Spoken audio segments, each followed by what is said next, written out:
자, 안녕하세요. 자, 이번 재경관리사 재무회계 과목을 맡은 김동우 세무사입니다. 반갑습니다. 자, 우리 재경관리사 시험에 대해서 간단하게 먼저 오프닝 멘트 진행하도록 할게요. 자, 재경관리사 시험은 크게 세 과목으로 구분이 되어 있죠. 첫 번째,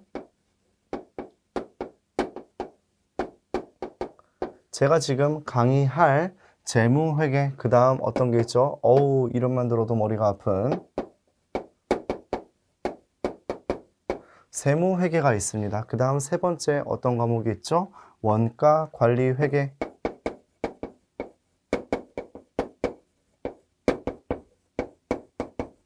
이렇게 세 과목으로 구성이 되어 있어요. 자, 이 세 과목을 한 교시에 다 시험을 보게 되고요. 재경관리사 시험은요. 자, 과목당 몇 문제가 나오냐면 40문제, 세무회계 40문제, 원가관리회계 40문제, 총 합쳐서 몇 문제? 120문제다. 자, 이 중에 우리 각 과목별로 몇 개 이상 맞춰야 되냐면 28개씩 다 맞춰야 돼요. 최소한. 즉, 뭐다? 과목별 꽈락 기준이 있는데 그게 바로 몇 점이냐면 70점이다 라고 보시면 되겠어요. 자, 이 이상 득점을 해야 합격한다. 자, 그래서 여기서 이제 알 수 있는 내용은 뭐냐면 자, 우리 이거 다 맞출 필요 없다라는 걸 의미를 해요. 다 맞추지 않고 나는 몇 점을 목표로만 하면 된다. 70점만 넘기면 된다. 자, 우리 예를 들어 뭐 회계사 시험, 세무사 시험 이런 거 수석했다고 하면 대단하다 이렇게 얘기들 하죠. 그런데 재경관리사 뭐 100점 맞았다 이러면 그냥 잘 하셨네 이렇게 가잖아요. 어우 대단하시네요 라고 할 수도 있겠지만 자, 다른 고시 시험에 비해서 뭐 이렇게 고득점을 했다 그래가지고 더 많이 인정해주고 이런 건 아니다 이거예요. 여러분들 결론은 뭐다? 이 자격증 합격하기만 하시면 된다 이겁니다. 빨리 합격하고 빨리 자격증 들고 나가야 된다. 이 시험에서. 이해하시겠습니까? 그게 이 시험을 공부하는 목적이다라는 거예요. 자, 그런데 자, 이 120문제 풀기 위해서 주어지는 시간은 몇 분밖에 없다? 150분밖에 없다라는 거예요. 150분. 자, 그런데 120문제 우리 OMR 카드 마킹하면 넉넉하게 얘기하면 넉넉하게가 아니라 정확하게 하려 그러면 이것도 밀리면 큰일 나거든요, 또. 자, 대략 얼마 정도 서둘렀다 하더라도 한 10분 정도 생각하면 대략 몇 분 정도가 남죠? 140분 정도가 남아요. 자, 그럼 이걸 뭘 의미하죠? 와우, 120문제 풀어야 되는데 문제당 지금 몇 분밖에 주어지지 않는다? 1분 정도, 1분 조금 넘는 정도의 시간밖에는 주어지지 않는다라는 걸 의미를 해요. 자, 이거 무엇을 의미하냐? 자, 그리고 또 150분을 계속 집중해서 달려가야 돼요. 뭐 이렇게 60분 보고 1시간 쉬고 또 60분 보고 이게 아니고 거의 지금 2시간 반을 그냥 끊임없이 질주해야 된다 이거예요. 그것도 1분에 한 문제씩 풀어가면서. 이거 쉽겠어요? 어렵겠어요? 당연히 어렵겠죠. 자, 제가 이제 이 강의를 어떻게 진행을 할 거냐면 첫 번째, 우리 시험에 나오는 이론들을 최대한 상세하게 설명드릴 거예요. 예를 들어 난이도가 자, 이런 게 있겠죠. 어렵다. 난이도가 상이에요. 그런데 거의 안 나와. 왜 어떤 거다? 난이도 상인데 출제 빈도가 하예요. 이런 것들 있죠. 이런 것들 이 책에서 이론으로 들어가 있는 부분들은 있거든요. 이거 근데 왜 실어놨을까요? 그냥 책 자체의 위상 제고 측면에서 실어놓은 거다라고 저는 말씀을 드리고 싶어요. 이런 내용을 담아야만 이 시험이 어려운 거구나 이렇게 그래서 꼭 강의를 들어야 되는구나 라고 오해할 수 있는 내용들 자 그런 부분들에 대해서는 과감하게 생략을 할 거예요. 생략을 하고 만약에 어려운데 가끔 나오기는 한다. 그런데 난이도 자체가 어려운 주제들은 문제 자체가 그렇게 어렵게 나오진 않아요. 기본적인 개념들만 알고 있어도 나오는 부분들이 분명히 있다는 거죠. 그렇기 때문에 그런 부분들은 제가 쉽게 풀이할 수 있는 요령들을 같이 제시를 해 드릴 겁니다. 자, 그 다음 이제 제일 중요한 게 뭐겠어요? 난이도는 적절하거나 쉬운데 출제 빈도가 높은 것들, 그 부분들은 제가 어떻게 설명해 드려야 된다? 회계 원리 수준부터 설명을 드릴 거예요. 예를 들어 재고자산이다. 재고자산이다. 재고자산 파트 같은 경우에는 우리 재무회계에서 거의 한 2문제, 3문제는 꾸준히 출제가 되거든요. 그렇기 때문에 이런 부분은 어디부터 설명을 해드려야 되냐면 회계 원리 수준에서 시작해가지고 재고자산 매입할 때 어떻게 회계 처리하고 그다음 판매할 때 어떻게 처리하고 마지막 기말에 어떻게 또 회계 처리를 해야 되는지 이런 부분들 다 상세하게 말씀드릴 겁니다. 이해하시겠죠? 자, 그다음 이 과정에는 책에 보시면 그 이론 파트가 있고 연습 문제 파트가 있어요. 이 연습 문제도 거의 모두 다 풀어드릴 겁니다. 거의 중복되거나 풀 필요가 없을 정도로 중요하지 않거나 하는 문제들 빼고는 거의 모든 문제를 풀어드릴 거예요. 그렇기 때문에 여러분 이 재경관리사 저와 함께 같이 공부하시면 거의 이 책의 많은 내용들을 다 숙련된 수준으로 학습하실 수 있다라고 제가 자부할 수 있겠습니다. 자, 그렇게 진행을 해 드릴 거니까 여러분들 한번 잘 믿고 한번 따라와 주셔서 어차피 여러분들 지금 어려운 시간 내셔가지고 학습하시는 것 아니겠습니까? 한번 학습하시고 나서 곧바로 자격증 취득하고 바로 그냥 넘어가게 되면 얼마나 행복하시겠습니까? 자, 2번 볼 필요 없잖아요. 우리 인생은 소중하니까 시간이 되게 중요한 사람들이기 때문에 저와 함께 한번 딱 듣고 그 다음 복습 한번 하시고 그 다음 시험장 가셔서 최소한 이 재무회계 때문에 떨어지는 일은 없도록 제가 많이 최선을 다해서 도와드리도록 하겠습니다. 자, 이제 그 객관식 문제 풀이할 때에는 자, 말 문제도 당연히 풀지만 계산 문제도 풀거든요. 그 계산 문제 풀이할 때에는 최대한 빠르게 풀이할 수 있는 방법들을 빠르지만 오류가 없는 방법들로 제가 최선을 다해 소개를 해드리도록 할게요. 자, 같이 한번 가시죠. 자, 오프닝 멘트 여기까지 하고요. 자, 이제 1장부터 시작하도록 하겠습니다. 자, 우리 책 1장 한번 볼게요. 자, 1장 한번 보시면 대단히 기본적인 내용인데 자, 시험 문제는 가끔 한 문제 나오는 내용이에요. 한번 읽어볼게요. 챕터 1, 재무보고와 국제회계 기준. 자, 로마자 1번 보시면 재무회계의 의라는 게 있습니다. 자, 회계의 의라는 게 있는데 맨 아래쪽 줄에서 밑에서 2번째 줄 보시면 회계란 정보 이용자들이 경제적인 의사결정을 할 수 있도록 기업 실체에 대한 재무적 정보를 식별 측정하여 그들에게 전달하는 과정이다라고 되어 있습니다. 여기 밑줄 그시면 되겠고, 자, 회계란 결국 뭐다? 자, 기업의 재무 상태, 그 다음 손익계산에 대한 결과를 어떠한 일정한 양식을 통해서 보고를 하는 거거든요. 그렇게 만들어진 게 대표적으로 뭐다? 재무상태표라는 게 있고,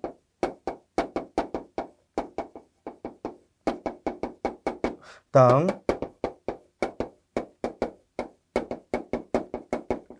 손익계산서라는 게 있어요. 자, 이 2가지를 만들어요. 나머지 2가지만 만드는 게 아니라 여기 다른 재무제표들도 있죠. 현금흐름표, 자본변동표, 주석 이런 것들도 있는데 그냥 간단하게 이거 2가지만 있다고 가정을 할게요. 이거를 만드는 게 회계가 아니에요. 만드는 게 회계가 아니고 만들어서 정보 이용자라는 게 있어요. 이 만든 정보가 다 회계 정보인 거죠. 회계 정보의 이용자가 있거든요. 이 이용자에게 제공을 해요. 자, 제공을 하는 것, 이 과정 자체가 다 뭐다? 바로 회계다라고 말씀을 드릴 수 있겠어요. 자, 그러면 이 정보 이용자에는 누가 들어가느냐? 과연 누가 이 정보를 이용하느냐? 자, 책 위에서 4번째 줄 보시면 종업원이라고 되어 있네요. 종업원. 자, 이 종업원 회계 정보 필요하죠? 가장 대표적으로 어떤 게 있을까요? 자, 우리 연말 되면 이런 거 상상할 수 있잖아요. 예를 들어, 우리 회사에 내가 열심히 일을 하고 있어. 열심히 일을 하고 있는데 작년 매출액이 1,000억이었대. 우리 회사가. 그런데 갑자기 올해 되니까 왠지 매출이 한 1,500억 될 것 같대요. 와우, 행복하다. 우리 회사 1,500억이 됐네요. 왜 행복할까요? 그냥 자아실현? 내가 몸담고 있는 조직이 매출이 더 많이 발생했구나. 50%나 상승했구나. 나 그래서 행복해. 이것 때문에 행복한 거예요? 자, 그렇다면 여러분들은 너무 순진한 분들이신 거죠. 뭘 기대하기 때문에 행복할까요? 혹시 내 통장에 조금 상여가 들어오진 않을까라고 이렇게 조심스럽게 생각할 수 있잖아요. 그렇죠?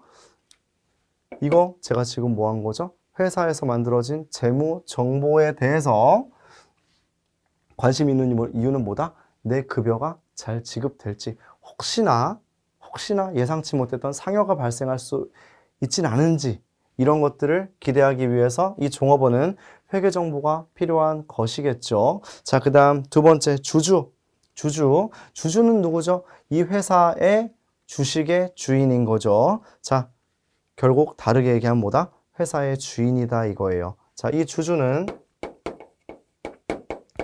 회사의 지분을 가지고 있죠. 이 지분을 통해서 회사가 장사가 잘 되면 첫 번째 어떤 혜택을 누릴 수 있죠?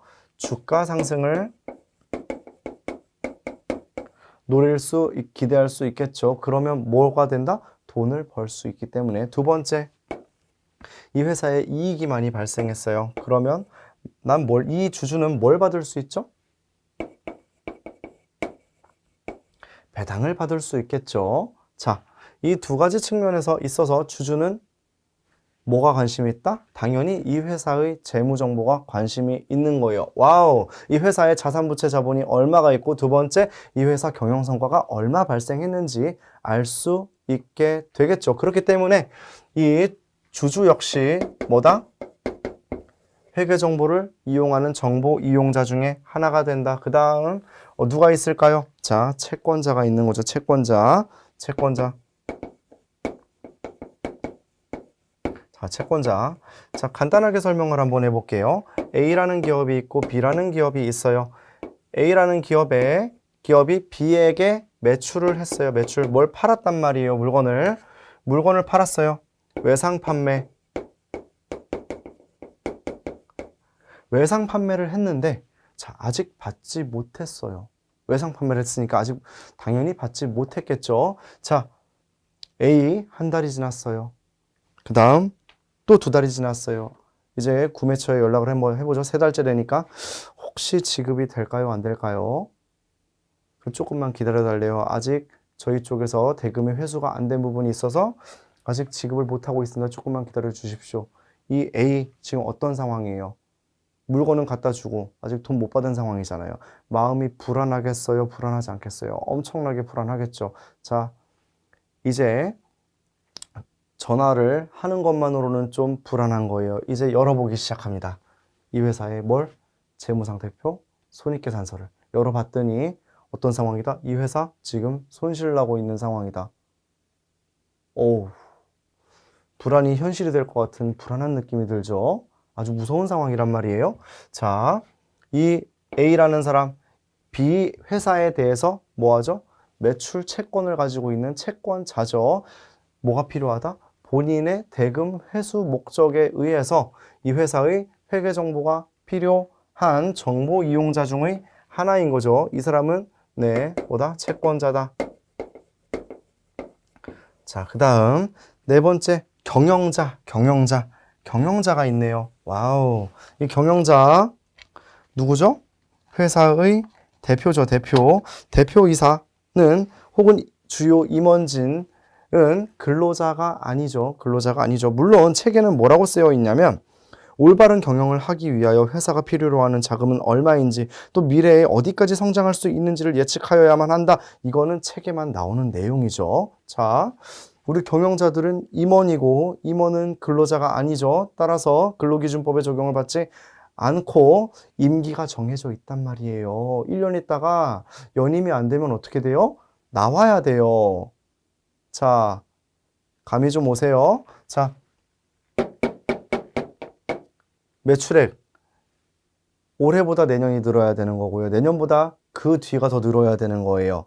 아님 못해도 유지라도 해야 된다 이거예요. 이익 늘어야 돼요. 줄면 돼요, 안 돼요?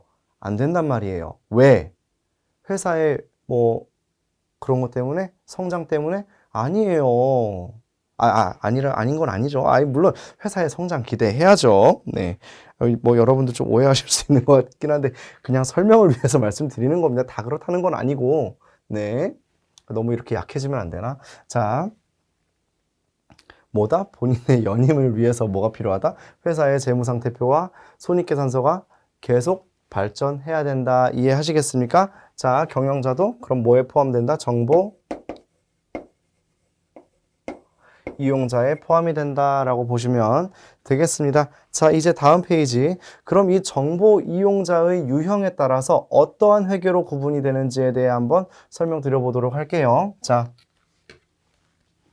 보겠습니다.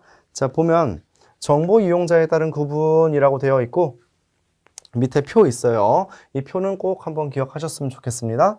자, 표 보자. 보면 뭐가 있다? 재무회계와 관리회계로 구분이 된다. 두 번째 목적 한번 볼게요.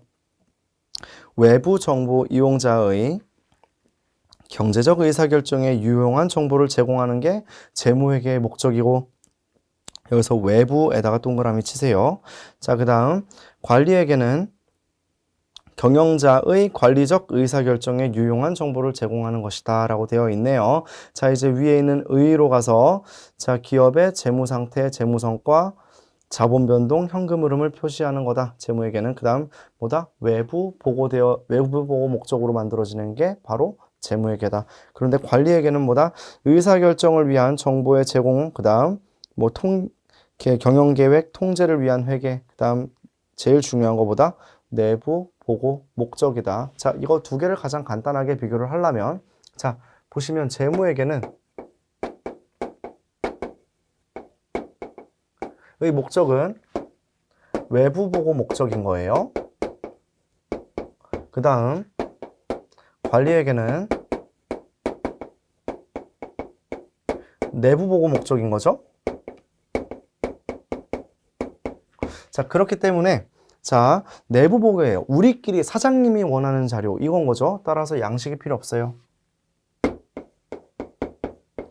양식이 필요는 하겠지만 정해진 양식이 없다 이거예요. 그런데 외부 보고는 불특정 다수인에게 공개되어져야 되는 보고서예요. 그렇기 때문에 양식이 필요하다. 그 다음 법적인 근거가 있어요. 법적인 근거. 그게 뭐다? 회계 기준이 있는 거죠. 왜냐하면 불특정 다수인에게 보고되어야 하는 정보이기 때문에 회계 정보이기 때문에 일정한 양식을 갖춰야 되고 일정한 양식을 갖추는데 회사마다 제각각으로 보고하면 되겠어요? 그게 아니다 이거죠. 공통적으로 적용할 수 있는 법이 하나 있어야 된다 이거예요. 그렇기 때문에 그걸 다른 말로 표현하면 뭐다? 회계 기준이다 라고 보시면 되겠고 그 다음 반면에 관리회계는 우리 회사 내부에서만 쓰는 양식이잖아요. 그렇기 때문에 회사 내부에서 뭐 규정해 놓은 것들, 사규를 통해서 규정해 놓은 것들, 뭐 일정한 폼으로 만들어 놓은 것들, 이런 것들은 있을 수 있겠지만 그게 법적인 제약이 있는 건 아니거든요. 그렇기 때문에 일정한 양식도 없고 법적인 근거도 없다라고 보시면 되겠습니다. 이제 밑으로 가서 느낌 잡았으면 계속 한번 읽어볼게요. 자, 보고 대상 뭐다?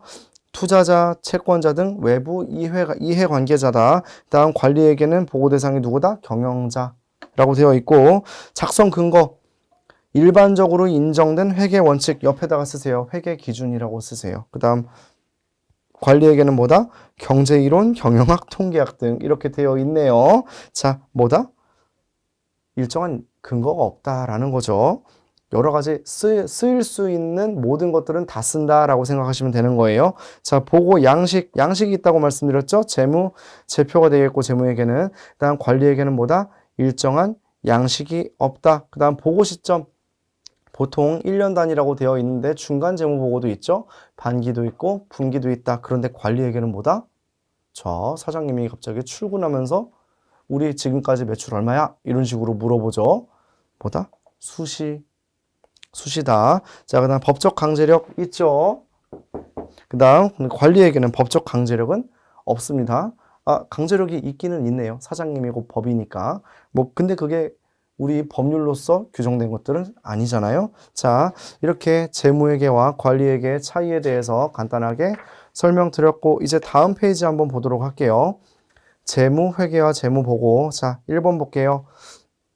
재무회계와 재무제표. 자, 첫 번째 줄 보시면 일반적으로 재무회계는 투자자나 채권자 등 기업의 외부 정보 이용자들이 합리적인 의사결정을 할 수 있도록 여기에 밑줄 그으세요. 유용한 정보를 제공하는 것이다. 유용한 정보를 제공하는 것. 여기에 밑줄 한번 그으시면 되겠고 그 밑에 보시면 재무제표에는 아래와 같은 것들이 있다. 그냥 이게 있구나라는 것만 지금은 느낌 잡으시면 돼요. 재무상태표, 포괄손익계산서, 자본변동표, 현금흐름표, 그리고 뭐가 포함되어 있다? 주석이 포함되어 있다. 주석도 재무제표에 포함한다. 라고 기억을 하시면 되겠습니다. 이제 다음 페이지. 맨 위에 2번 재무보고 첫 번째 줄 볼게요. 재무보고의 목적은 현재 및 잠재적 투자자, 대여자, 그리고 기타 채권자가 기업의 자원을 제공하는 것에 대한 의사결정을 할 때 유용한 보고기업의 재무정보를 제공하는 것이다 라는 거 체크 한번 해두시고 다음 밑에 다다음 문단 보시면 재무보고의 수단이라고 되어 있죠. 자, 재무보고의 수단으로 사용되는 재무제표와 기타 정보는 여기까지만 잠깐 밑줄 그으세요. 자, 재무보고가 뭐냐? 재무보고가 뭐냐? 자,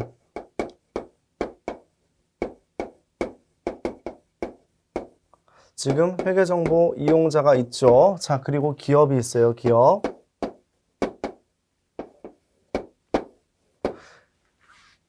기업이 정보 이용자들에게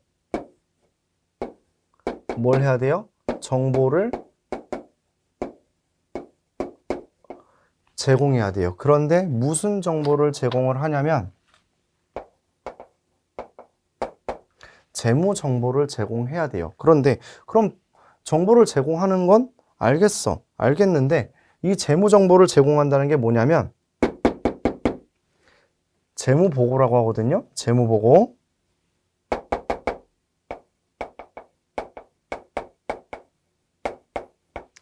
재무보고인데 그러면 뭘로 보고할 거냐? 어떻게 보고할 건데? 이게 궁금하잖아요. 지금 뭐라고 써 있죠? 그게 바로 수단인 거예요. 수단. 수단이 뭐다? 바로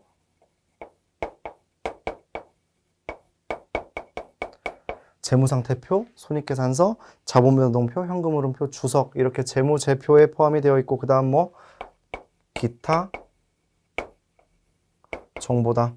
자, 따라서 다시 한번 읽어볼게요. 재무보고의 수단으로 사용되는 재무제표와 기타 정보는 자, 여기서부터 출발입니다. 정보 이용자의 이해관계가 다르기 때문에 모든 정보 이용자를 만족시키는 유용한 정보를 존재할 수 없다. 무슨 말이죠? 정보 이용자가 각자의 개성이 다 뚜렷하다 이거예요. 그렇기 때문에 A라는 사람은 뭐 A라는 걸 원하고 B라는 사람은 B라는 걸 원하고 C라는 사람은 C라는 걸 원하고 각자 원하는 게 다 다르단 말이에요. 그런데 이 기업 입장에서 지금은 제가 말씀드린 사례는 3명이지만 3,000명, 4,000명, 5,000명 이렇게 돼봐요. 그 사람들에게 원하는 모든 정보 제공할 수가 있나요? 정보 제공하다가 그 비용 때문에 기업이 망할 수도 있어요. 자, 그러면 어떻게 해야 될까요? 이 사람들에게 공통적으로 줄 수 있는 정보를 제공하면 되는 거죠. 너무 디테일하게까지 하기에는 정보를 제공하는 입장에서 너무 부담스럽기 때문에 이해하시겠어요? 이제 맨 밑에서 두 번째 줄 볼게요. 모든 정보 이용자가 공통적으로 제공하는 정보를 제공한다. 공통적으로 요구하는 정보를 제공한다. 그걸 바로 뭐라고 한다? 일반 목적 재무보고다 이거예요. 일반 목적 재무보고 이해하시겠습니까? 자, 이제 세 번째 로마자 3번 볼게요. 국제회계기준 볼게요. 국제회계기준. 자, 두 번째 문단 보겠습니다.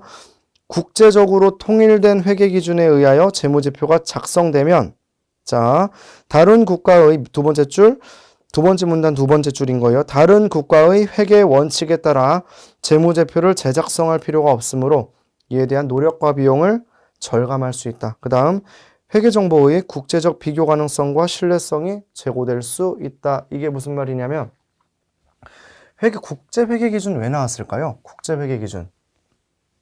국제회계기준 우리 여러분 왜 나왔을까? 그동안 국제회계기준 없이도 우리 그냥 잘 살아왔잖아요. 그런데 갑자기 국제회계기준 왜 나왔을까? 잘 생각해 봐야 돼요. 어떤 것 때문에 나왔다? 다국적 기업 때문에 나왔다고 보면 되는 거예요. 이해하시겠어요? A라는 회사가 있어요. A라는 기업이 있는데 자, 이 기업은 한국에도 있고 그 다음 어디에도 있다? 미국에도 회사가 있는 회사인 거예요. 자, 그러면 여기서도 손익이 발생하고 여기서도 손익이 발생한단 말이에요. 그러면 여기서도 재무제표 만들어야 되고 여기서도 재무제표 만들어야 하는데, 자, 우리나라에 있는 K갭이라는 게 있었고 여기 있는 US갭이라는 게 있었단 말이에요. 회계 기준이 서로 다르단 말이에요. 그러면 똑같은 현상에 대해서 얘랑 적용하는 방식이 다르면 이 회사는 똑같은 돈을 내면서 이 회계 기준에 맞춰가지고 재무제표 하나 만들고 요 회계 기준에 맞춰가지고 또 하나 만들어야 된단 말이에요. 인식하는 방법이 서로 다르니까. 이런 게 많지 않았을 때에는 그냥 얘만 그냥 어쩔 수 없이 그냥 해야 되는 건가 보다 그냥 했겠죠. 그런데 이런 기업이 이제 많아진 거예요. 너무. 그럼 어떻게 하는 거예요? 자, 우리 너무 기업의 부담이 심하다. 재무제표를 만드는데 들어가는 기업의 부담이 심하기 때문에 어떻게 해야 된다? 차라리 모든 국가를 아우를 수 있는 회계기준을 하나 만드는 게 중요하겠다라고 생각을 하게 된 거죠. 그게 바로 뭐다? 국제회계기준이다 이거예요. 자, 읽어볼게요. 이제 다시 한번 예시를 들어볼게요. 이제 자, 별도의 기준을 적용한다라고 보면 기준을 적용하게 되면 한국에 1이라는 기준을 적용을 하고 미국에 2라는 기준을 적용해요. 그럼 똑같은 현상에 대해서 이거 하나 만들고 이거 하나 만들고 따로따로 만들어야 된다 이거예요. 자, 그렇게 되면 어떻게 되는 거죠? 첫 번째, 비용이 많이 증가하게 되겠죠. 비용이 많이 증가하고 또 똑같은 현상에 대해서 적용하는 기준이 다르기 때문에 만드는 방법이 다르기 때문에 비교할 수 있겠어요? 없겠어요? 비교할 수 없겠죠. 이걸 비교 가능성이라 그러는데 떨어진단 말이에요. 그런데 동일한 기준으로 작성하게 되면 여기에 한국에 1로 적용을 하면 미국에 1로 적용하고 아니면 이 기준에서 이거 그냥 2로 해라. 그럼 이런 식으로 간단 말이에요. 그럼 어떻게 될까요? 비용이 작성하는 데 들어가는 비용이 절감되고 또 똑같은 현상에 대해서 동일한 기준으로 적용을 했기 때문에 뭐가 된다? 비교 가능성이 제고된다라고 볼 수 있겠죠. 자, 이러한 회계 기준을 뭐라고 한다?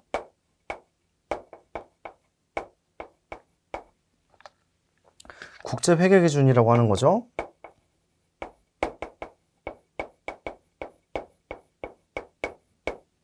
이해하시겠습니까? 자, 이제 제가 방금 읽어드렸던 거 다시 읽어볼게요. 이제 국제적으로 통일된 회계 기준에 의하여 재무제표가 작성되면 해외 자금 조달이나 투자 시 추가적으로 다른 국가의 회계 원칙에 따라 재무제표를 재작성할 필요가 없으므로 이에 대한 노력과 비용을 절감할 수 있고 회계정보의 국제적 비교 가능성과 신뢰성이 제고될 수 있다. 이게 이 말인 겁니다. 이해하시겠죠? 자, 다음 페이지. 이 자체가 문제가 들어오는 게 아니라 회계기준의 큰 목적이 뭐냐면 이런 목적으로 만들어진 거다라는 걸 보는 거예요. 그래서 그 다음 페이지 이제 넘어가 보면 국제회계기준의 특징이에요. 특징. 첫 번째, 1번 원칙 중심의 회계기준이다. 자, 보시면 이제 이쪽으로 와서 이쪽으로 오시면 이제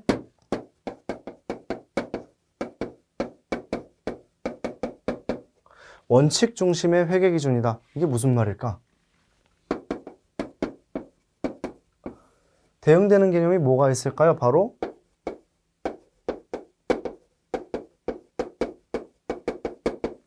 규칙 중심이란 말이랑 대응이 될 수 있겠죠. 자, 이게 무슨 말이냐면 규칙 중심은 어떠한 현상 하나하나에 대해서 다 규정을 해놓은 거예요. 애매한 것들도 논란이 없게끔 다 세세하게 규정을 해놓은 거예요. 예를 들면 법인세법처럼 뭐 어떨 때는 어떻게 해라, 어떨 때는 어떻게 해라, 어떨 때는 어떻게 해라 이렇게 다 규정을 해놨다 이거예요. 그런데 원칙 중심은 뭐냐면 최소한 이것만은 지켜라 이거예요. 최소한 이 현상에 대해서 이것만 지켜. 나머지 디테일한 거는 너희들의 판단에 맡길게. 이거예요. 이해하시겠어요? 왜 원칙 중심으로 만들어 놨을까요? 국가마다 경제적 상황이 다르니까. 국가마다 경제적 상황이 다르기 때문에 이거를 규정해서 세세하게 다 기준에서 세세하게 이 모든 걸 규정을 해두면 어떻게 되는 거예요? 기준을 지킬 수가 없는 상황들이 분명히 발생할 수밖에 없다는 거예요. 그렇기 때문에 대원칙은 정해놓고 여기 안에서 디테일한 것들은 전문가의 판단에 맡겨서 작성을 해라 이겁니다. 그렇기 때문에 원칙 중심 회계 기준이다. 가장 대표적으로 어떤 게 있냐면 재고자산에 감모 손실이라는 게 있고 저가법을 적용하면 평가 손실이라는 게 있어요. 그런데 회계 기준에서는 이거를 어떻게 규정하고 있냐면 감모 그리고 평가에 대해서 어떻게 하고 있다? 그냥 비용으로 인식하라고 규정만 하고 있어요. 그런데 원래 우리나라 일반 기업 회계 기준에서 뭐라 그랬다? 비정상감모에 대해서는 예를 들어 비정상감모 그리고 비정상감모에 대해서는 기타 비용으로 놓고 그 다음 뭐 정상감모와 다음 평가 손실 같은 경우에는 어디에 반영하라 그랬냐면 매출 원가에 반영하고 얘는 어디에 반영해라? 그냥 일반 기타 비용으로 봐라 이거예요. 매출 원가에 반영하지 말아라 이거예요. 이해하시겠어요? 자, 그 말인즉슨 뭐다? 이게 IFRS의 입장인 거고 그 다음 이게 뭐다? 일반 기업회계 기준의 입장인데 어떤 게 더 규정이 세세하게 되어 있어요? 어떤 게 더 세세하게 규정이 되어 있어요? 이게 더 세세하게 되어 있죠. 이게 바로 뭐다? 규칙 중심인 거고. 자, 그럼 나라마다 상황이 다르기 때문에 어떻게 했다? 최소한의 지켜야 할 것, 이거 자산이 아니고 비용이다 라는 것만 규정을 해놓은 거죠. 그렇기 때문에 이 국제회계 기준의 특징은 뭐다? 바로 첫 번째 원칙 중심이라는 거다. 이해하시겠죠? 자, 그 다음 이제 두 번째 특징, 연결 재무제표 중심의 회계 기준이다. 왜 그럴까요? 왜 연결 재무제표 중심일까요? 다국적 기업 때문에 만들었잖아요. 그 자체가 이미 회사가 연결이 되어 있잖아요. 이해하시겠어요? 한국에 있는 이게 바로 지분관계로 연결이 되어 있겠죠. 그럼 어디선가 보고를 할 거 아니에요. 그러면 여기에 있는 한국에 있는 회사를 미국에 있는 회사에 연결시켜가지고 재무제표 만들어야 된단 말이에요. 이해하시겠습니까? 왜냐하면 국제회계 기준이기 때문에. 그렇기 때문에 연결재무제표 중심의 회계 기준이다. 그 다음 공시의 강화. 아까 국제회계 기준은 원칙 중심이라고 말씀을 드렸잖아요. 그럼 디테일을 놓칠 수밖에 없어요. 디테일을 전문가의 판단에 맡겨야 된다 그랬잖아요. 그러면 이거를 세부적으로 보완하는 내용들을 따로 어딘가 써놔야 된다 이거예요. 주석에다가. 무슨 말인지 이해하시겠어요? 자, 이런 식인 거죠. 회계 기준에서는 감모와 평가에 대해서 비용으로 인식하게끔 규정하고 있다. 하지만 당사는 비정상 감모에 대해서는 기타 비용으로 인식하고 있고, 그다음 매출원가로 인식하지 않고, 그다음 뭐다? 정상 감모와 평가 손실에 대해서는 매출원가에 반영하는 회계 처리 방식을 수행하고 있습니다. 라고 공시를 해줘야 된다 이거예요. 이해하시겠어요? 그렇기 때문에 뭐다? 국제회계 기준은 공시가 강화되어 있다. 다음 마지막 공정가치 적용 확대. 자, 왜? 공정가치 평가가 적용이 확대되어 있대요. 예를 들어 처음에 이 회사가 크기 전에는 한국에 먼저 설립이 되었던 거예요. 그리고 나서 돈이 생기니까 미국으로 갔어. 미국으로 출자를 해가지고 갔어요. 그런데 이 회사 설립 연도가 언제다? 1960년인 거고, 지금 2020년에, 21년, 20년에 진출을 했다 이거예요. 자, 이때 한국에서 이제 본사 사옥용으로 이제 토지를 샀어요. 60년에. 그런데 다시 이제 돈 가지고 가가지고 20년에 토지를 또 샀단 말이에요. 이거 비교가 돼요? 안 되죠. 왜? 이 한국에선 60년에 산 토지가 그냥 장부에 달려 있고, 미국에서는 그냥 20년에 산 토지가 장부에 달려 있잖아요. 이거 비교 가능성이 제고가 돼요, 안 돼요? 안 돼, 비교가 안 된단 말이에요. 그렇기 때문에 어떻게 한다? 공정가치 평가를 해가지고 이거를 그냥 20년 가격으로 맞춰주자 이거예요. 이해하시겠습니까? 자, 공정가치 적용이 확대되었다. 자, 왜? 비교 가능성 제고 목적으로. 자, 이제 다음 페이지 넘어가면 뭐 우리나라 국제회계 기준의 도입 및 적용이라고 되어 있는데 다 X 치시면 되겠습니다. 그 뒤에 보시면 최소한 그러면 국제회계 기준이 어떤 기업에 적용이 되는 것인지에 대해서는 좀 알아놔야 되겠죠. 자, 간단하게 기억만 해주시면 될 것 같아요. 자, 보시면 위에 표 볼게요. 다음 페이지 표 보시면 한국채택 국제회계 기준 적용 대상은 누구다? 상장법인이다. 그런데 코넥스 시장 상장법인은 제외하는 거고, 다음 금융기관은 적용해야 되고, 그 다음 마지막으로 뭐가 되어 있다? 자발적으로 채택한 일반 비상장법인이다. 이 셋은 한국채택 국제회계 기준 적용하면 되는 것이겠고, 다음 일반 기업회계 기준은 뭐다? 원칙적으로 비상장법인은 일반 기업회계 기준 적용하면 되는 거예요.